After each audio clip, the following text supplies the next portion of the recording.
Bawal ang pulis kalawag sa hanay ng kapulisan. Yan ang mahigpit na babala ng National Police Commission o NAPOLCOM sa mga miyembro ng kapulisan matapos sibakin ang 6 na pulis na umano'y pinawasan at ninakawan ang perang nakuha nilang ebidensya sa isa sa kanilang mga operasyon.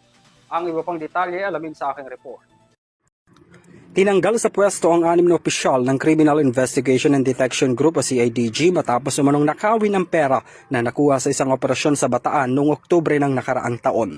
Ayon kay CIDG Director Police Major General Robert Marico, nagsilbi noon ng arrest warrant ang CIDG para sa implementasyon ng Republic Act 9208 o ang The Anti-Trafficking in Person Act sa isang kumpanya.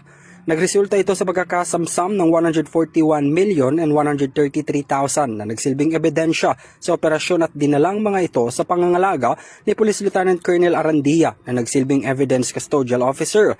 Ang kaso raw, inuwi nito ang pera at nang buksan na sa korte nawawala na ang 13,441,000 mula sa dating 141 million pesos na pinalitan pa umano ng boodle money. Money is the designated evidence custodian. So they were all, on the very same day of November 2025, they were placed on restrictive custody as the investigation is ongoing. Next slide. Based on the result of the investigation, this is the amount that they have divided from among themselves. Lumalabas raw sa investigasyon na pinaghati-hatian umano ng 6 na pulis ang nawawalang pera. Bukod sa pagsibak, kinasuhan rin sila sa ilang paglabag kabilang na ang qualified theft, malversation of public funds at iba pang kaukulang kaso. Resulted to turning over or kasi dinala daw sa bahay at dinala na ngayon sa opisina. And Nasa floating status rin ngayon ng pulis na si Arandia na nasyang naatasan sa evidence custodial para bantayan ang pera. The case that will be filed is grave misconduct, serious dishonesty, conduct prejudicial to the best interest of the public service, negligence or violation of PNP evidence handling protocol.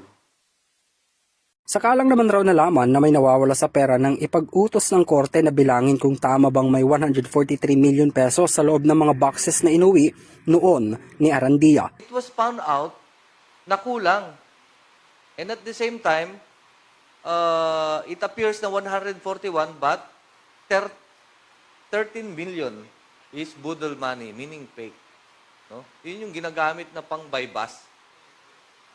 So, unaccounted yung 13 million plus. Nilinaw rin ng CIDG na sa criminal case ay 6 ang kinasuhan na ngayon nasa restrictive custody ng PNP at sa administrative case ay 7 kung saan kabilang narito si Arandia.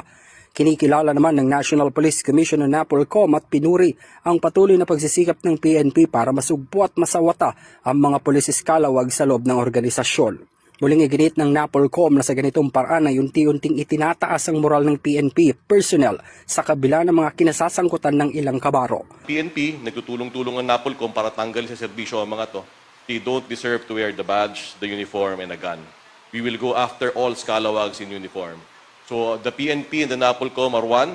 Ito na siguro ang golden age ng relasyon ng PNP at ng NAPOLCOM na kung saan hindi nagbabangayan ng PNP at NAPOLCOM. Para sa EuroTV News, ako si Henry V. Nicolas, sumasaludo sa bawat Pilipino.